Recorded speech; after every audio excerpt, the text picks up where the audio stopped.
তার স্বামী বিয়ে করছে নাকি জানি না, তারে সময় সময় আমার বাড়ি ফেলায় আসতো, থুই আসতো, 2 মাস 3 মাস পর যাই যে আনতো। এই আগে থেকে এইসব ঘটনা। দর্শক, আজকে আবার হাজির হয়েছি আমরা সেই গাজীপুরের কাপাসিয়ায় স্বামীর হাতে স্ত্রী 3 কন্যা এবং শ্যালক কাণ্ডের ঘটনা নিয়ে। আপনারা জানেন যে 5টি পাশে ছিল 5টি অভিযোগপত্র, আর সেই অভিযোগপত্র ঘিরেই কিন্তু তৈরি হয়েছিল আলোচনা যে তবে এই যে অভিযোগপত্রে লেখা অভিযোগগুলি সেগুলির ভিত্তিতেই কাণ্ডটি ঘটেছিল। এই অভিযোগপত্র থেকেই কেন্দ্র করে কিন্তু পুলিশ প্রাথমিকভাবে তদন্ত শুরু করেছিল। তবে এই অভিযোগপত্র নিয়েই বেরিয়ে আসলো নতুন তথ্য। এই বিষয়ে বিস্তারিত আমরা জানবো আজকে শামীম শেখ থেকে, এবং আপনাদের সাথে রয়েছে আমি স্নিগ্ধা আখি। ধন্যবাদ আখি, ধন্যবাদ নতুন সময়ের দর্শকদের। যে আখি, আপনি জানেন যে গত 8 মে শুক্রবার রাতে গাজীপুরের কাপাসিয়ায় একটা মর্মান্তিক ঘটনা ঘটেছে, যে ফুরকান মোল্লার যে পরিবার ছিল, ওই পরিবারের সবাইকে, তার 3 কন্যা এবং তার স্ত্রী, তার শালক, সবাইকে করে পালিয়ে যায়, এরকম একটি ঘটনা ঘটেছে। এই ঘটনাটি ঘটার পরে এই ফুরকান মোল্লা তার এক আত্মীয়কে টেলিফোন যোগে জানায় যে পরিবারের সবাইকে করে দিয়েছি, আমাকে আর পাবা না। এরপরই তার আত্মীয় স্বজন এবং পাড়া প্রতিবেশী যায়, যেটা দেখতে পায় যে 3টি ফ্লোরে এবং একজনকে, মানে তার স্ত্রীকে জানালার গ্রিলের সাথে হাত বেঁধে মুখে কস্টেপ মেরে, আর তার শালককে, রসুল মিয়া, তার শালককে খাটের উপরে তাকে অবস্থায় পাওয়া যায়। এই ঘটনাটি তারা পরিবারের যারা তাদের আত্মীয় স্বজন ছিল এবং তাদের প্রতিবেশী, তারা দেখতে পেয়ে পুলিশকে খবর দেয়। সবচেয়ে থেকে চাঞ্চল্যকর ব্যাপার হচ্ছে পাশে অভিযোগপত্র পাওয়া যায়।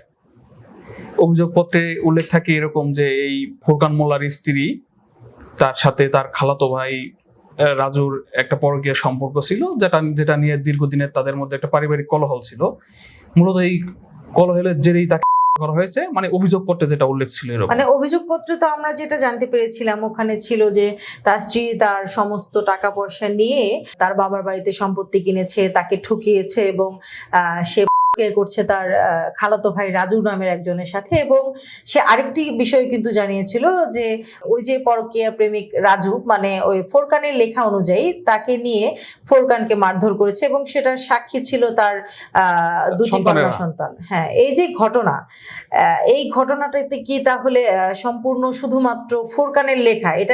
এটা এই অভিযোগের ভিত্তি কি? এই অভিযোগ সম্পর্কে পরবর্তীতে আপনি কি জেনেছেন?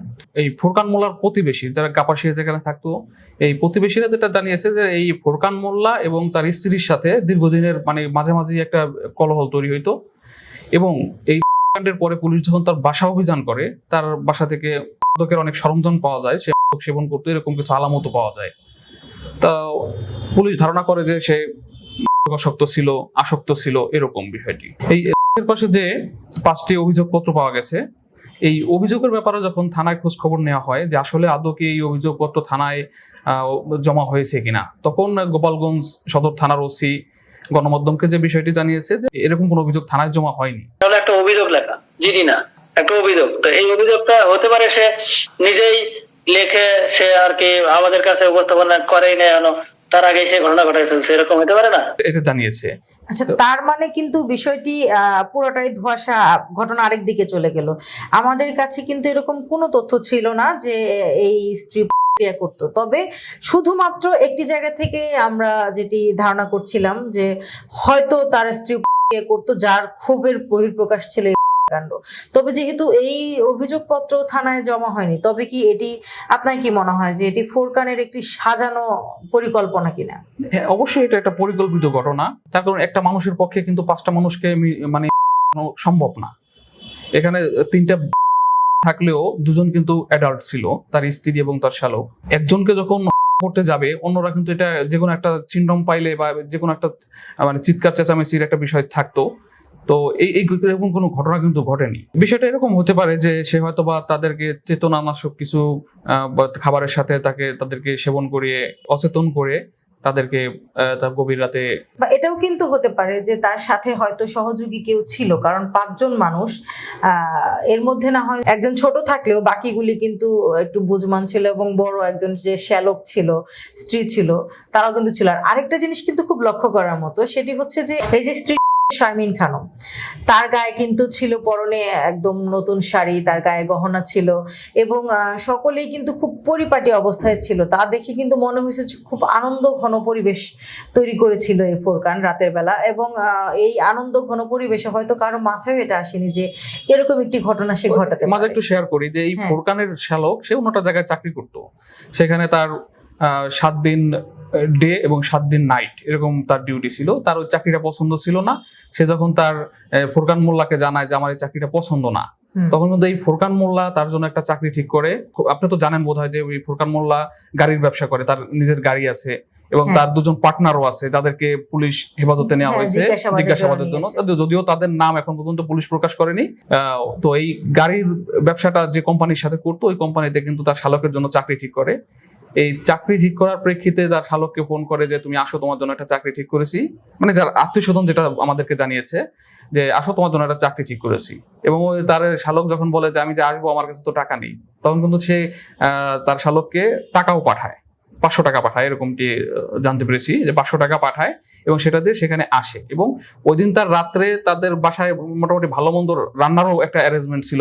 মানে ওই বাসায় যখন পুলিশ অভিযান করে বা তদন্ত করে, তখন দেখা গেছে যে বিভিন্ন খাবার দাবার, একটা আনন্দ ঘন মুহূর্তই ছিল। মানে আপনি যেটা বলছিলেন যে তাকে সুন্দর শাড়ি পরা, চুড়ি পরা, গহনা পরা অবস্থায় পাওয়া গেছে। হ্যাঁ, এখানে আরেকটা বিষয় কিন্তু ভাবার আছে, সেটি হচ্ছে যদি অভিযোগপত্র অনুযায়ী যেখানে দেখা যাচ্ছে যে অভিযোগপত্র আছিল, কিন্তু সেই অভিযোগপত্রের কিন্তু কোনো ভিত্তি থানায় পাওয়া যায়নি, সেই ক্ষেত্রে এই যে শ্যালককে ফোন করা চাকরির জন্য যে তোমার চাকরি হয়েছে তুমি আসো, এই যে চাকরির বিষয়টি এটি যে সঠিক কিনা তার কিন্তু কোনো এখন পর্যন্ত কোনো প্রমাণ পাওয়া যায় না। আমার মনে হয় যে এরকমও হতে পারে যে শ্যালক করার উদ্দেশ্যেই তাকে ডেকে এনেছিল এবং কোনো কিছু বলে তো ডাকতে হবে শ্যালককে, সেই সুবাদে সে বলেছিল যে তোমার চাকরির ব্যবস্থা করেছি, তুমি চাকরির জন্য আসো।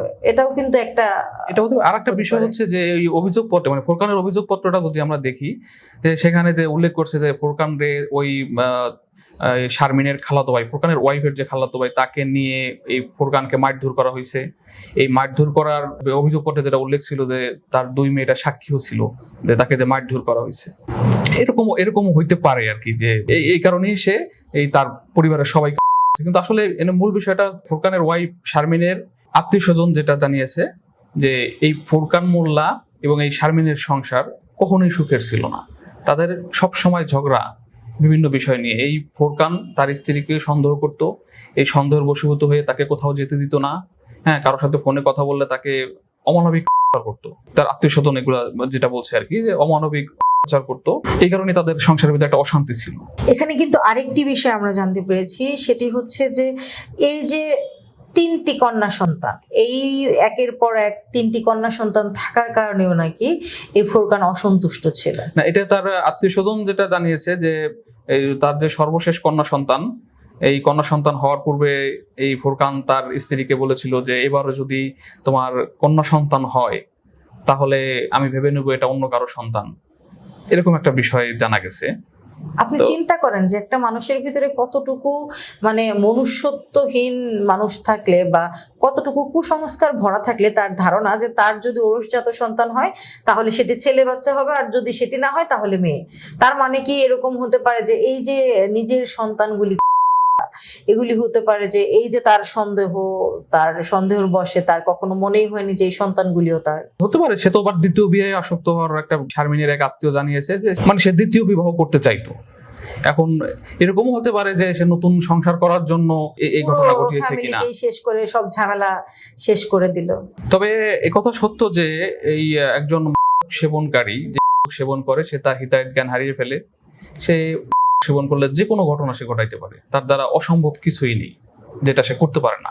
হ্যাঁ, হতে পারে, কারণ আমরা এরকম ঘটনা অহরহ দেখছি যে নিজের সন্তান, নিজের মা, নিজের স্ত্রী যখনই তাদের স্বার্থে টান পড়ছে তখনই কোনো না কোনো দুর্ঘটনা তারা ঘটাচ্ছে। তবে তারপরেও কিন্তু একটা প্রশ্ন থেকে যায় যে একজন মানুষ কিভাবে তার নিজের 3টি কন্যা সন্তান, নিজের স্ত্রী, হতে পারে তার স্ত্রীর প্রতি তার রাগ ছিল, ক্ষোভ ছিল, সেজন্য সে তার স্ত্রী হলো, কিন্তু এইভাবে 3টি কন্যা সন্তানকে এইভাবে দুনিয়া থেকে, এটা আসলে খুবই দুঃখজনক একটা ব্যাপার। তবে মাদক জিনিসটা যে কখনোই কোনো কিছু সুফল বয়ে আনে না, এটা কিন্তু তার আরেকটি প্রমাণ।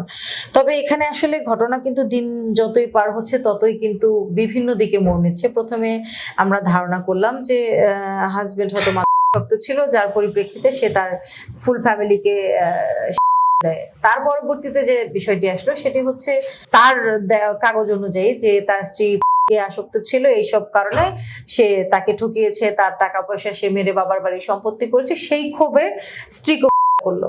এখন আমরা যেটি জানতে পেরেছি সেটি হচ্ছে এই যে অভিযোগপত্র, যে কাগজটি ঘিরে এত আলোচনা তৈরি হয়েছিল যে তবে কি স্ত্রী অভিযুক্ত ছিল কিনা, এই মায়ের দোষে সন্তানগুলি দুনিয়া থেকে গেল কিনা, এখন কিন্তু সেই ঘটনা অন্যদিকে মোড় নিয়েছে। সেখানে দেখা যাচ্ছে যে গোপালগঞ্জ থানা পুলিশ জানাচ্ছে যে তাদের কাছে এরকম কোনো অভিযোগপত্র দায়ের হয় নাই। তার মানে হতে পারে যে এটি ফোরকানের দীর্ঘদিনের একটি পরিকল্পনা, সে তার স্ত্রীকে কিভাবে ফাঁসাবে, তাদেরকে কিভাবে করবে, তার শ্যালককে কিভাবে ডেকে আনবে, এগুলির ফুল প্রুফ প্ল্যান করেই সম্ভবত সেই কাজটি করেছে। তো আপনার কাছে কি আর কোনো তথ্য আছে যে জিজ্ঞাসাবাদের জন্য যে দুইজনকে আটক করা হয়েছে তারা এখন পর্যন্ত কোনো তথ্য দিয়েছে কিনা, বা পুলিশ আর নতুন কোনো তথ্য দিয়েছে কিনা? এখন পর্যন্ত দুজনকে আটক করা হয়েছে, তারা দুজনই হচ্ছে তার গাড়ির ব্যবসার পার্টনার। দুজনকে জিজ্ঞাসাবাদের জন্য আটক করা হয়েছে, সেখান থেকে এখন পর্যন্ত কোনো তথ্য পুলিশ দেয়নি। তবে আরেকটা তথ্য আছে, যেটা হচ্ছে এই কাণ্ড যেদিন ঘটে ওই দিন প্রতিবেশী একজন দেখেছে যে একটা গাড়িতে করে দুজন লোক আসছে, তাদের সাথে করে ফোরকান মোল্লা ওই স্থান ত্যাগ করছে, এরকম একটা ঘটনা পাওয়া গেছে আর কি। আচ্ছা, তাহলে হতে পারে যে সে শেষে কারোর সাথে যোগাযোগ করলো, বা তাদের আগে থেকেই প্ল্যানিং ছিল যে এই টাইমটা এসে তাকে রিসিভ করতে হবে, তাকে নিয়ে যেতে হবে। তবে আমার একটি প্রশ্ন বারবার মাথার মধ্যে ঘুরপাক খাচ্ছে, আমি জানি না দর্শকদের একই প্রশ্ন আসছে কিনা। এই যে ফোরকান, সে কিন্তু ফোন দিয়ে আত্মীয়কে যেটা বলেছিল যে আমি সব করে ফালাইছি, সবাই ফালাইছি, আমাকে আর পাবি না, এটা কি হতে পারে আসলে? এই ফোরকান কি এখনো এরকম কি হতে পারে না যে ফোরকান নিজে, তার পরিবার সবাইকে শেষ করে সে দূরে কোথাও গিয়ে নিজেও নিজের প্রাণ, এরকম কি হতে পারে? তাকে আর না পাওয়ার কি আছে? বিগত দিন এরকম দু একটা ঘটনা আছে যে পরিবারের সবাইকে দিয়ে নিজে করেছে, এরকম ঘটনা আছে। তবে এই বিষয়টা আসলে মানে যতক্ষণ পর্যন্ত পুরো বিস্তারিত বিষয় আমরা না জানতে পারছি, তার সর্বশেষ অবস্থান কোথায়, বা সে যদি গ্রেপ্তার বা তার সর্বশেষ অবস্থান থেকে তাকে যদি গ্রেপ্তার না করা হয়, না করা পর্যন্ত আসলে কিছুই বুঝে ওঠা যাচ্ছে না মূল ঘটনা কি ঘটেছিল। জি, ধন্যবাদ শামীম। ধন্যবাদ দর্শক। আসলে এই যে ঘটনা, এই ঘটনাটা কি যতটা আপনাদের জানার আগ্রহ, ঠিক ততটাই আমাদেরও সাধারণ মানুষ হিসেবে, একজন সংবাদকর্মী হিসেবে আমাদেরও খুব জানার ইচ্ছা যে একজন মানুষ কিভাবে তার নিজের 3টি কন্যা সন্তান, নিজের স্ত্রী, নিজের শ্যালককে একার পক্ষে এইভাবে চিরদিনের জন্য ঘুম পাড়িয়ে দিতে পারে। এটি কি সত্যিই ছিল, নাকি এটি কোনো শক্ত অবস্থায় কোনো ভুল সিদ্ধান্ত, নাকি এটি কোনো ঠান্ডা মাথার?